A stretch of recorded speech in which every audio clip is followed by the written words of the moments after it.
आज हम लोग इस पर समझो 5 अंक का क्वेश्चन आता है इसको साबित करने के लिए।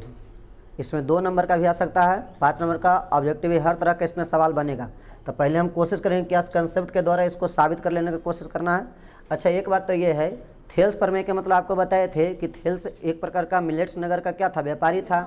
इसका जो बेसिक कहानी था वो बता दिए थे। और इसने क्या किया कि मतलब कि गणित में इसका रुचि कुछ ज़्यादा था, और रुचि ज़्यादा होने के कारण इसने वो ज्यामितीय कथन को, विभिन्न प्रकार के ज्यामितीय कथन को तर्क और प्रमाण का समावेशन किया है। तर्क और प्रमाण का समावेशन करने के बाद ये कुछ थ्योरी दिए, थ्योरी यानी सिद्धांत। अब ये जो सिद्धांत दिया है उसी को हम लोग सिद्ध करने के लिए चलेंगे।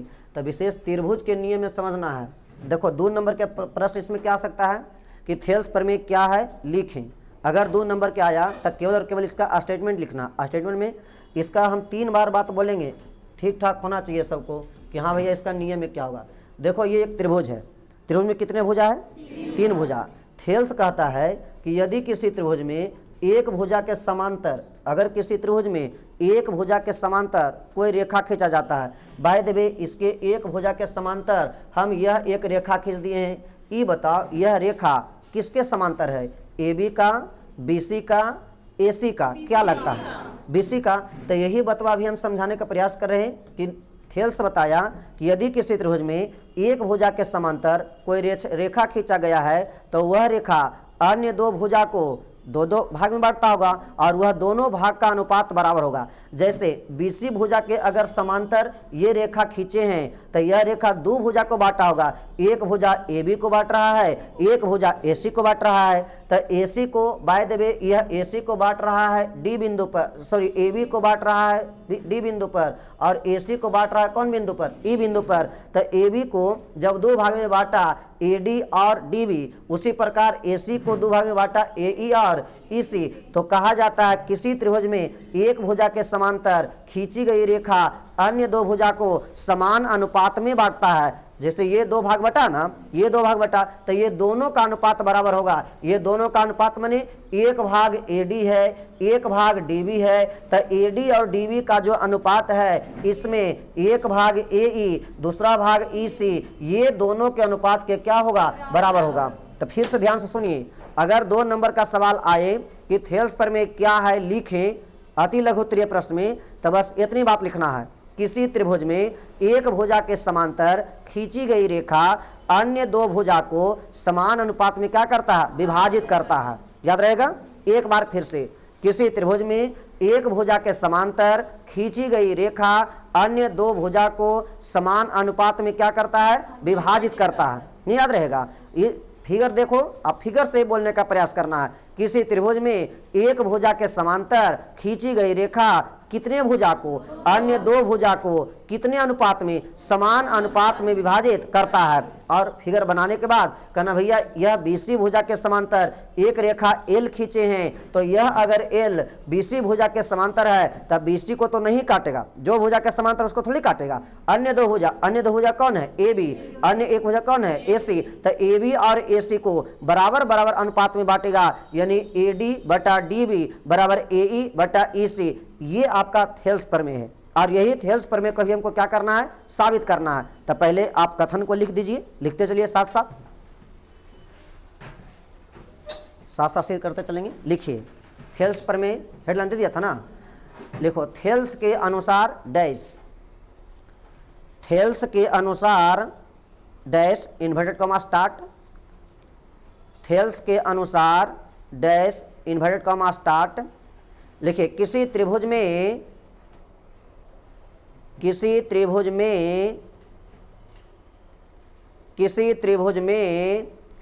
एक भुजा के समांतर, किसी त्रिभुज में एक भुजा के समांतर,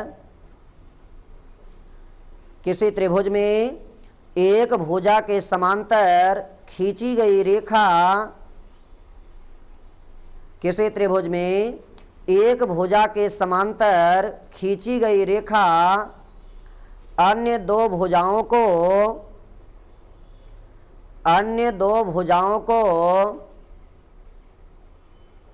अन्य 2 भुजाओं को समान अनुपात में किसी त्रिभुज में एक भुजा के समांतर खींची गई रेखा अन्य दो भुजाओं को समान अनुपात में विभाजित करती है।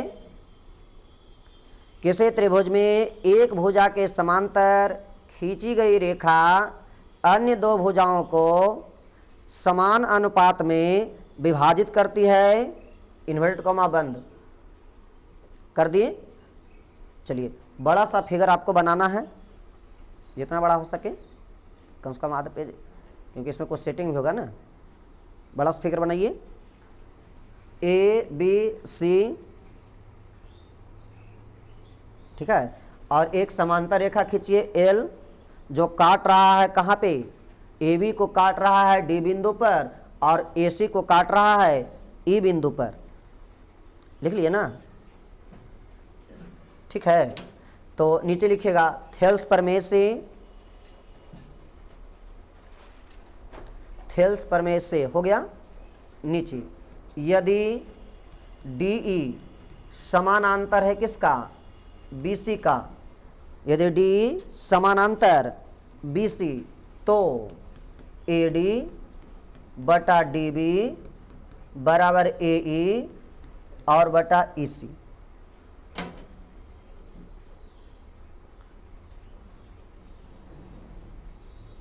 हो गया।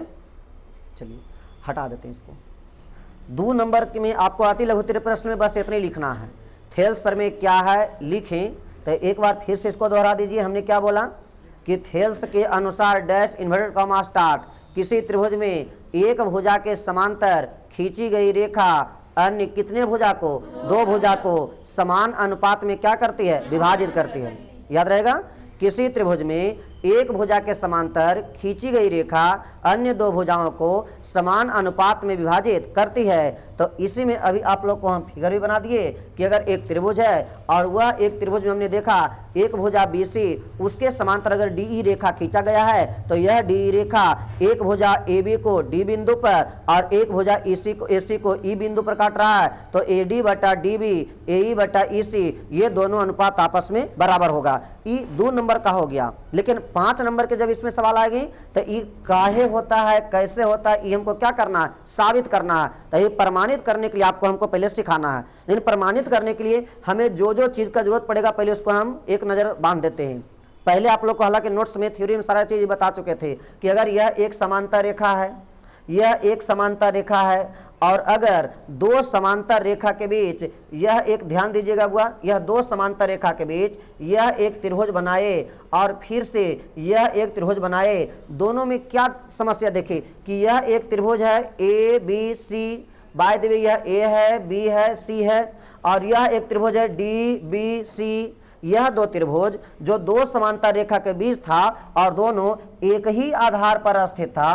तो आपको नोट्स लिखाए थे एक ही आधार पर स्थित 2 समांतर रेखा के बीच स्थित 2 त्रिभुज बने या 2 से अधिक त्रिभुज बने, दोनों का क्षेत्रफल अलग अलग होगा कि समान होगा, समान होगा। तो वहां पर से नोट्स यहाँ पर हम लोग अप्लाई करेंगे कि एक ही आधार पर स्थित 2 समांतर रेखा के बीच 2 त्रिभुज रहेगा, 3 त्रिभुज रहेगा, 4 त्रिभुज, सब का क्षेत्रफल आपस में बराबर होगा। क्या लाइन क्लियर हो गया? एक ही आधार पर स्थित 2 समांतर रेखा के बीच 2 या 2 से अधिक त्रिभुज का क्षेत्रफल आपस में क्या होता है, समान होता है। चलिए फिर अगला बात इसमें समझना है। अगला बात क्या बता रहे हैं, हो सकता है कि यह एक त्रिभुज है और त्रिभुज के किसी शीर्ष से अगर सम्मुख भुजा पर लंब डालते हैं तो ई वाला तो आप लोग का शीर्षलंब कहलाएगा।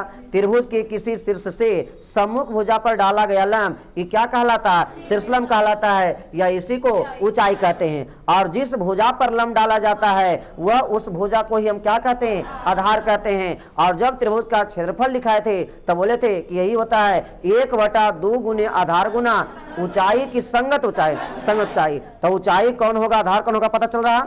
लेकिन जब यह न्यून कोणीय शीर्ष था तो ठीक था। लेकिन हो सकता है ऐसा आप लोग का त्रिभुज दें और कहें कि ये वाला शीर्ष है रे, ये वाला शीर्ष से सम्मुख भुजा पर लंब डालना है, तो क्या ये भुजा से सम्मुख भुजा पर लंब कैसे लंब होगा? ये गड़बड़ हो जाएगा। कहना भैया इस सम्मुख भुजा पर लंब तो नहीं होगा, लेकिन जो इसका सम्मुख भुजा है, तो ए का सम्मुख भुजा कौन था? BC। तब BC को हम लोग बढ़ा हुआ भाग करेंगे, BC को आगे की ओर क्या कर देंगे? बढ़ा देंगे, और BC के बढ़े हुए भाग पर जब ये लंब होगा तो वह लंब BC के बढ़े हुए भाग पर है, अर्थात वही BC पर है। यानी आपको ध्यान रखना होगा कि अगर किसी यहाँ पर अगर कोई शीर्ष से सम्मुख भुजा पर लंब डाल रहे हैं, सम्मुख भुजा पर लंब है, ठीक है, अगर किसी भुजा के बढ़े हुए भाग पर लंब है तो भी उस भुजा पर क्या होता है? लंब होता है। अब यहाँ पर कहेंगे कि AD लंब डाला गया है BC पर कि BC के बढ़ा हुआ भाग पर?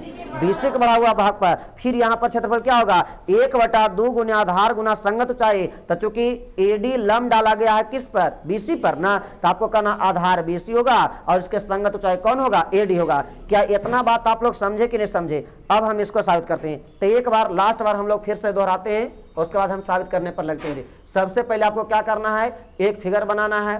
क्या फिगर ऐसा बन गया था?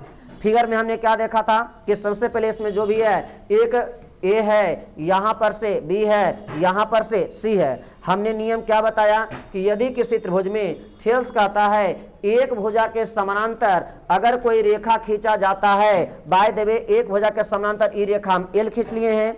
अच्छा, किसके समांतर है? BC का।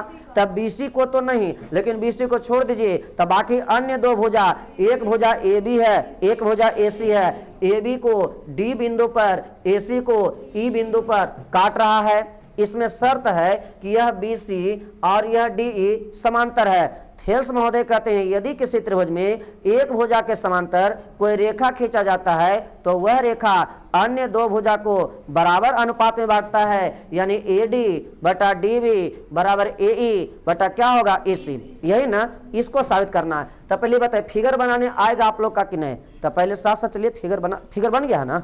हाँ, फिगर बन गया। तब फिगर जो बनाए हो उसी को केवल मानना है। स्टेप बाय स्टेप आप बनाओगे भी, नंबर भी देने वाले आपको sir ji step by step ही नंबर देंगे। अगर 5 अंक का क्वेश्चन है, फिगर बना दिया, फिगर के बाद जो मानने वाला सामान्य प्रतिज्ञा होता है उसको कर लिया, तो आपका 2 नंबर के आप अधिकारी हो गए, 2 नंबर आपको मिल जाएंगे। तो क्या फिगर तो बन जाएगा। अब फिगर के बाद से जितना शौक किया फिगर वही बतिया को लिखना है। क्या नहीं लिखा जाएगा? क्या कहोगे? माना कि ABC क्या है? त्रिभुज है, जिसमें BC समानांतर क्या है? DE है, यानी BC के समानांतर DE खींचा गया है, जो कहां कहां तक एक AB है और एक AC है कि क्रमशः D तथा E बिंदु पर क्या करता है? प्रतिच्छेद करता है। तो हमें सिद्ध करना है कि क्या सिद्ध करना है? AD बटा DB बराबर AE बटा AC। खत्म हो गया। क्या इतना मान्य नहीं आएगा? फिर से ध्यान से सुनिए। माना कि ABC एक त्रिभुज है जिसके भुजा BC के समांतर एक रेखा L खींचा गया है और वह AB और AC भुजा को क्रमशः D तथा E बिंदु पर प्रतिच्छेद करता है। तो हमें सिद्ध करना है कि AD बटा DB बराबर AE बटा AC। लास्ट बार, माना कि ABC एक कैसा त्रिभुज है? तो केवल आप लोग का समकोण रहे, संभाव रहे, सब है। माना कि ABC एक त्रिभुज है जिसमें BC भुजा के समांतर एक रेखा कौन? L खींचा गया है। क्या लिखना आएगा? माना कि ABC एक त्रिभुज है जिसमें BC भुजा के समांतर एक रेखा कौन जी? L खींचा गया है, जो भुजाएं AB तथा किसको? AC को क्रमशः भुजाएं AB तथा AC को क्रमशः D तथा कौन? E बिंदु पर प्रतिच्छेद करता है। तो हमें सिद्ध करना है कि क्या सिद्ध करना है? AD बटा DB बराबर AE बटा EC। क्या इतना लिखना आएगा? जल्दी से लिखिए नीचे। तो लिखो, माना कि ABC एक त्रिभुज है। माना कि ABC एक त्रिभुज है। माना कि ABC एक त्रिभुज है जिसमें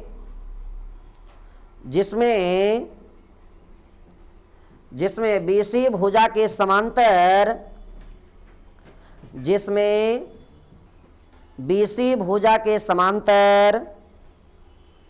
एक रेखा L खींचा गया है, जिसमें BC भुजा के समांतर एक रेखा L खींचा गया है, जिसमें BC भुजा के समांतर एक रेखा L खींचा गया है। जो जो अन्य भुजाएं जो अन्य भुजाएं कौन कौन ए बी तथा ए सी को, जो अन्य भुजाएं ए बी तथा ए सी को क्रमशः डी तथा ई बिंदु पर, जो अन्य भुजाएं ए बी तथा ए सी को क्रमशः डी तथा ई बिंदु पर, क्रमशः डी तथा ई बिंदु पर क्या करती है, प्रतिच्छेद करती है। क्रमशः डी तथा ई बिंदु पर प्रतिच्छेद करती है। हो गया, लिख दिए ना, लाइन बदल गया। तो हमें सिद्ध करना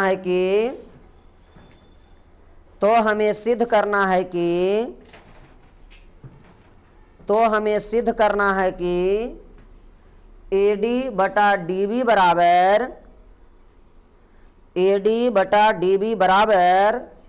AE बटा EC, AD बटा DB बराबर AE बटा EC। हो गया। लास्ट बार क्या फिगर बनाने आ जाएगा, इसके बाद आप इसको मानिएगा। माना कि ABC एक त्रिभुज है जिसमें BC भुजा के समांतर एक रेखा कौन L खींचा गया है, जो अन्य भुजाएं AB और AC को क्रमशः D तथा कौन बिंदु पर E बिंदु पर प्रतिच्छेद करता है। तो हमें सिद्ध करना है कि AD बटा DB बराबर AE बटा EC। कर सकता है कि नहीं, क्या यही वाला बतिया बोल सकते हो? आज प्रीति देखेंगे, क्योंकि एकदम क्लास से मिलवा ठीक होना है। चलिए जल्दी से समान प्रतिक्रिया को बोलिए। हाँ देख के कोई दिक्कत नहीं। माना कि ABC एक त्रिभुज है जिसके भुजा BC के समानांतर रेखा L खींचा गया है, जो भुजाएं AB और भुजाएं AC को समान बिंदु पर प्रतिच्छेद करती है। भुजा AB को क्रमशः D बिंदु पर और भुजा AC को E बिंदु पर प्रतिच्छेद करती है। ठीक है, और हमें सिद्ध करना है। तो हमें सिद्ध करना है कि AD बटा DB और AE बटा EC बराबर होगा ना। जी। हाँ, तो इतना देखो फिगर जिसको बनाने में आ रहा है, क्या उसको लिखे नहीं आएगा? हो जाएगा। चलिए बैठिए, तो यह ठीक करना। अब यहाँ से आप लोग कलम को एकदम रोकेंगे, अब पूरा पहले सिद्ध करने पर ध्यान देंगे। देखो यहाँ से एक रचना पहले कर लेते हैं, रचना पर ध्यान देना।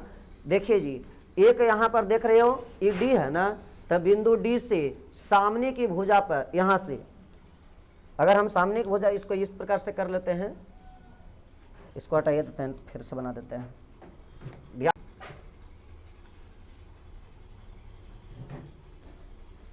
मान लिया था यह एक त्रिभुज है, एक समानांतर रेखा आपका खींचा हुआ है इस प्रकार से, और यह समानांतर रेखा आप लोग का L था, यह A था, यह B था और यह C था।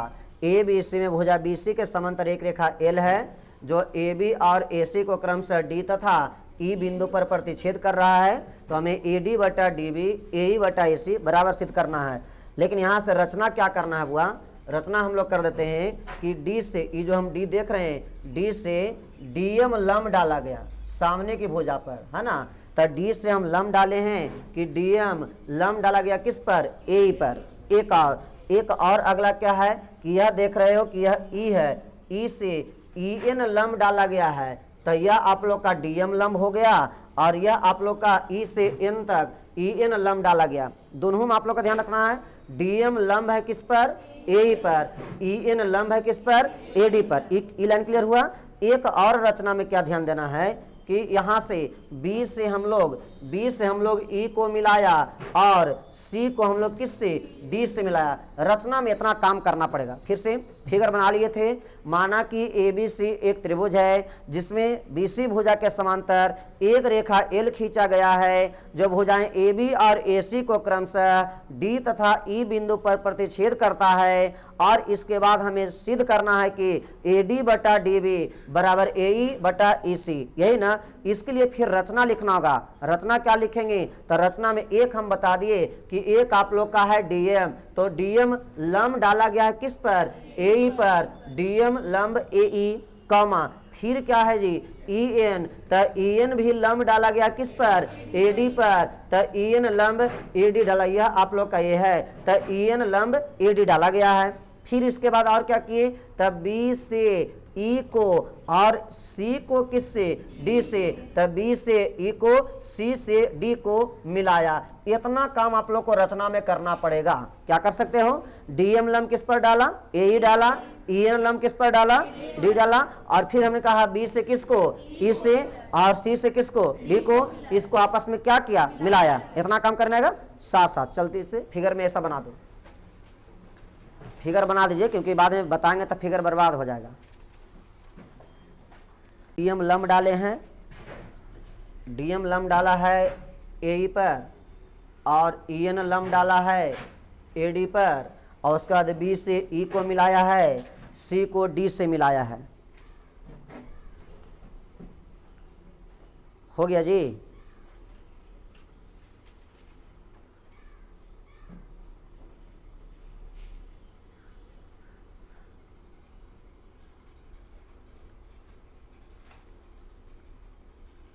चलिए हो गया ना। हाँ, अब ध्यान दीजिए, रचना में इतना जब सीख लिया है तो इसके बाद वाला बात को हम लोग को करना है कि भैया डीएम जब लंब डाले हैं, डीएम लंब ए ई एन लंब ए डी।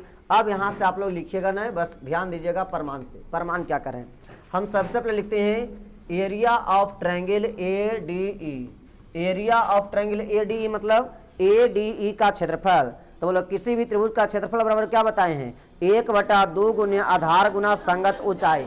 अच्छा, ए डी ई त्रिभुज आप देख रहे होंगे कि भैया ए है, डी है, ई है, क्या ये त्रिभुज देख रहे हो। तो ए डी ई में चूंकि ई एन लंब डाला गया है, तो ई एन लंब डाला गया किस भुजा पर, ए डी पर।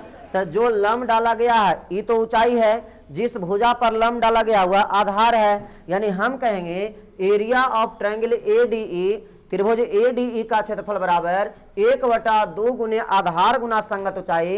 तो ई एन लंब डाला गया है ए डी पर ना, तो ए डी आधार होगा, ई एन ऊंचाई होगा, इसलिए फॉर्मूला होगा 1/2 गुना आधार ए डी गुना ऊंचाई क्या हो जाएगा हुआ ई एन। ई हो गया आपका समीकरण कितना, 1। ई पहला लाइन समझ में आया कि नहीं। फिर लिखना है कि पुनः इसी प्रकार आगे ध्यान दीजिए, एक त्रिभुज तो हो गया। अब एक और त्रिभुज पर चर्चा करना है। यहाँ से ध्यान दो रे, यह आप लोग का डी है, यह आप लोग का बी है, और ये क्या है, ई है, यह डी बी ई है ना। तो अगला बात लिखते हैं कि area of triangle D B E, area of triangle D B. अभी हम क्या बोले थे, अगर ये वाला शीर्ष से लंब डाला गया है ई एन लंब, तो आप बताओ ई एन जो लंब है ए डी पर है, डी बी पर है कि दोनों पर है। अभी आपको बताए थे कि अगर एक त्रिभुज आप ऐसा बना देते हो, यहां से लंब डालना, तो इस पर तो नहीं डाल सकते हो। जब भी डालिएगा तो यही भुजा को अगर आप पीछे की ओर इस प्रकार बढ़ा देते हो तो बढ़ा हुआ भाग पर लंब आ जाएगा ना। तो वैसे ही बी है, डी है, ई है, हमको ई से लंब डालना है, तो ई से ई वाला भुजा पर तो लंब नहीं होगा। तो ई से जब लंब जाएगा तो यही बी डी का जब आगे की ओर बढ़ा देंगे तो बढ़ा हुआ भाग पर भी लंब होगा। यानी हम समझाने का प्रयास ये कर रहे हैं कि यह जो ई एन लंब है रे, वह ए डी पर भी लंब है, साथ ही साथ जो बी डी के बढ़ा हुआ भाग है उस पर भी लंब है। इसलिए यहाँ पर बी डी ई के लिए भी यह लंब का काम करेगा और ए डी ई के लिए भी लंब का काम करेगा। तो आप बताओ area of triangle D B E बराबर होगा 1/2 गुने आधार गुना संगत ऊंचाई ना। तो बोलो ई जो ई एन लंब है त्रिभुज डी बी ई के लिए किस भुजा पर लंब होगा, बी डी भुजा पर ना। इसी को बी डी कहो चाहे इसी को डी बी कहो, तो 1/2 गुने आधार डी बी अगुना ऊंचाई। चूंकि यही डी बी पर ये लंब जाएगा यानी आधार डी बी होगा और ई एन आपका ऊंचाई होगा, यानी 1/2 गुना डी बी गुना ई एन। और ये आपका हो गया समीकरण कितना, 2। एक काम करना है कि समीकरण 1 बटा समीकरण कै करने पर, 2 करने पर, समीकरण 1 बटा समीकरण 2 करने पर क्या कर सकते हो, एल एच एस को एल एच एस से भागा देना है, आर एच एस को आर एच एस से भागा देना है। कर सकते हो जी। तो बोलिए area of triangle A D E बटा क्या होगा, area of triangle D B E, यही होगा ना, बराबर ये बोलो हुआ 1/2 गुने A D Guna E N, और बटा में क्या आ जाएगा जी, तो बटा में हो जाएगा 1/2 गुना डी बी अगुना क्या चीज, ई एन। ई लाइन समझा कि नहीं समझा, क्या कुछ कट रहा है तो जल्दी से आप उसको काट लीजिए। EN कट गया, 1/2 कट गया, बच क्या रहा है जी, area of triangle ADE, area of triangle ADE बटा एरिया ऑफ ट्रायंगल DBE, यही बच रहा ना। बराबर क्या आएगा, तो बराबर आ गया AD बटा DB, यही बचा है ना। और इसको मान लीजिए समीकरण 3। ई बताओ इतना समझा कि नहीं, आधा काम हो गया। आपको साबित यही तो करना था, AD बटा DB बराबर AE बटा EC, यही साबित करना था। तो AD बटा DB देखिए तो क्या आ गया है, तो आधा काम आप लोग का हो गया है। एक बार फिर से समझो, यहाँ पर हमने कहा कि दो ही त्रिभुज का इस्तेमाल करना है, एक है ADE का और एक है DBE का। हम त्रिभुज का क्षेत्रफल बराबर जानते हैं 1/2 गुना आधार गुना संगत चाहे। चूंकि ADE के लिए EN लंब डाले हैं किस पर, AD पर, तो AD आधार होगा, EN ऊंचाई होगा, तो 1/2 गुना आधार गुना संगत चाहे यानी AD गुना EN हो गया। लेकिन जब DBE के लिए क्षेत्रफल पढ़ेंगे तो 1/2 गुना आधार गुना संगत चाहे, तो यहाँ सिर्फ से E से लंब डाला गया है EN, लेकिन यही BD के ही बढ़ा हुआ भाग पर था ना, इसलिए हम लोग कहें कि EN के अनुसार यह आपको आधार होगा, DBE के लिए DB भी आपका आधार होगा, इसलिए DBE का क्षेत्रफल जो है 1/2 गुना DB गुना EN आया। अब ये दोनों समीकरण को जब हम भाग किए सब कट गया, केवल बचा एरिया ऑफ ट्रायंगल ADE बटा एरिया ऑफ ट्रायंगल DBE बराबर AD बटा DB, ई समीकरण 3। क्या यहाँ तक हो सकता है, तो पहले लिख लीजिए, रचना लिखिए। रचना लिखे थे, हाँ रचना लिख करके डैश दे करके लिखिए पहले उसमें DM लंब, रचना में लिखा नहीं थे जी, रचना में लिखिए DM लंब AE, DM लंब AE कॉमा EN लंब AD, DM लंब AE कॉमा EN लंब AD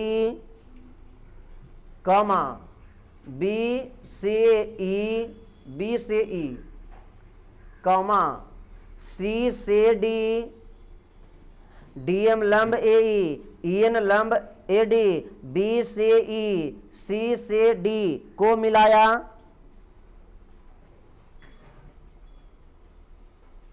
हो गया नहीं। चलिए रचना के बाद अब प्रमाण में इतना पहले नोट करिए, तो हम आगे बढ़ते हैं।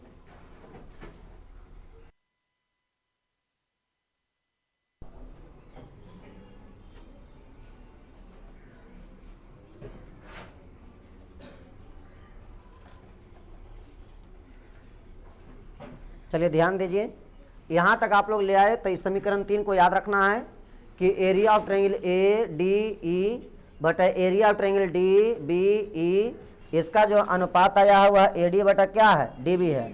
फिर से अब दूसरा चरण फिर से पढ़ते हैं, इसको हटा दीजिए और अब की बार फिर ध्यान देना है ना।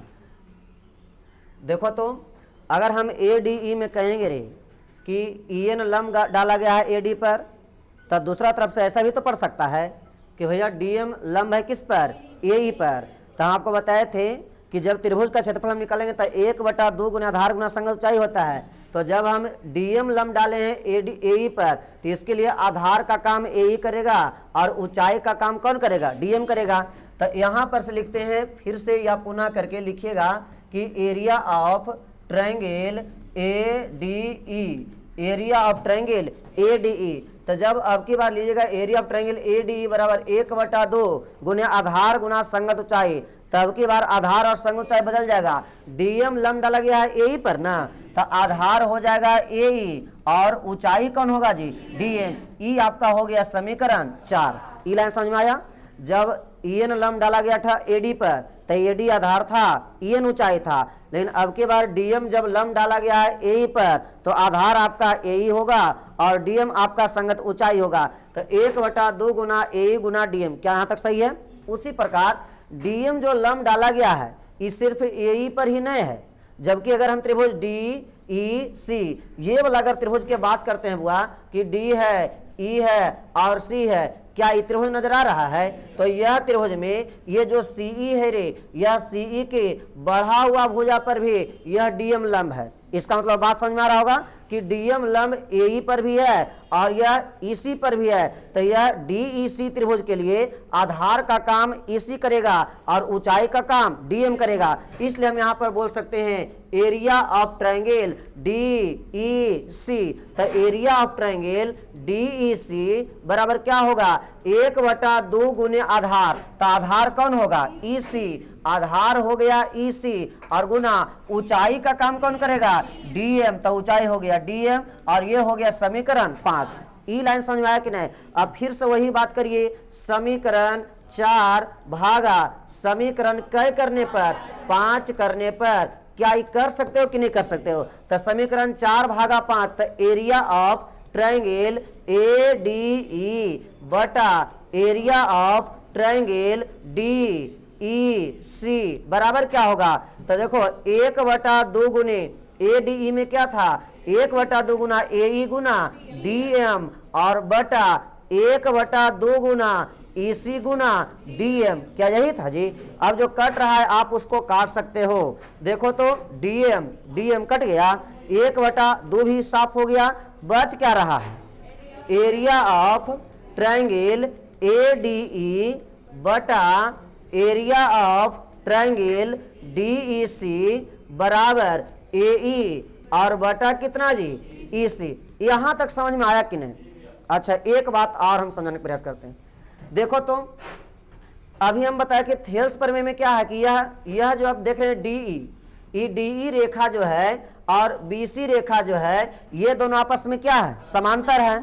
अच्छा, ये जो त्रिभुज है रे बीडीई, ये त्रिभुज देख रहा है और एक त्रिभुज डीईसी, यह त्रिभुज देख रहा है। तो एक है ये वाला त्रिभुज और एक है ये वाला त्रिभुज।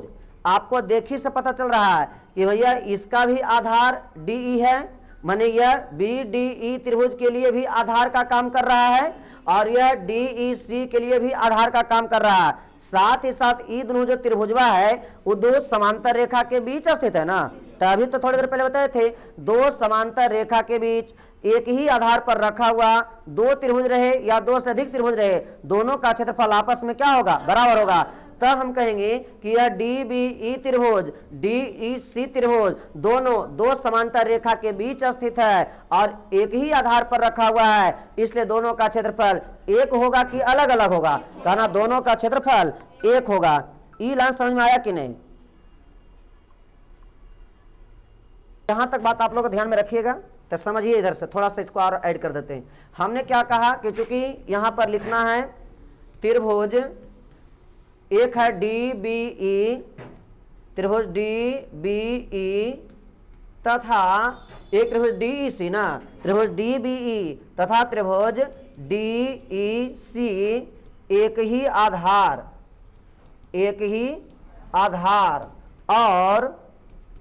और समान समांतर रेखा के बीच स्थित है, समान समांतर रेखा के बीच स्थित है। अभी हम नोट लिखा बताए थे कि जब दो या दो से अधिक त्रिभुज एक ही आधार पर और दो समांतर रेखा के बीच स्थित रहेगा तो दोनों का क्षेत्रफल अलग अलग होगा कि बराबर होगा, बराबर होगा। इसलिए हम बोलते हैं कि एरिया ऑफ ट्रायंगल डीबीई जो होगा वह एरिया ऑफ ट्रायंगल डीईसी के बराबर होगा, इन्हीं दोनों का क्षेत्रफल बराबर बराबर होगा। तुम बताओ यहां तक हम क्या लाए थे, area of triangle A D E बटा एरिया ऑफ ट्रायंगल क्या हुआ, डीईसी। अच्छा, डीईसी और डीबीई दोनों का क्षेत्रफल बराबर है ना, तो हम डीबीई की जगह पर डीईसी भी लिख सकते हैं या डीईसी की जगह पर डीबीई भी लिख सकते हैं। तो जो लिखा हुआ था एरिया ऑफ ट्रायंगल डीईसी, चूंकि दोनों का क्षेत्रफल बराबर है तो वह डीईसी की जगह पर आप एरिया ऑफ ट्रायंगल डीबीई भी लिख सकते हो। तो इतना बराबर हो गया एई और बटा कितना, ईसी। ई आपका हो गया समीकरण कितना, सॉरी इधर 5 तक बनाए थे ना, तो ये समीकरण आप क्या बना लीजिए, 6। अब देखो एक 3 छोड़े थे, समीकरण 3 क्या था, एरिया ऑफ ट्रायंगल एडीई बटा एरिया ऑफ ट्रायंगल डीबीई बराबर क्या था, एई एडी और बटा क्या था, डीबी। ये समीकरण 3 था रे।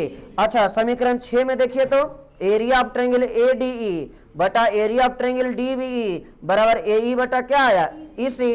अब देखो तो ये समीकरण 3 और 6 को देखने से कुछ पता चल रहा है। इसका LHS और इसका भी LHS आपस में क्या है, बराबर है। तो आप लिख सकते हो समीकरण कैसे 3 और तथा कैसे 6 से हम सीखें कि जब 2 या 2 से अधिक समीकरण का अगर उसका LHS बराबर रहता है तो RHS भी क्या होगा, बराबर होगा। तो जब यहाँ LHS और इसका LHS दोनों सेम है तो RHS भी सेम होगा। इसलिए समीकरण 3 तथा 6 से साबित हो गया कि AD बटा DB बराबर क्या होगा, AE और बटा EC।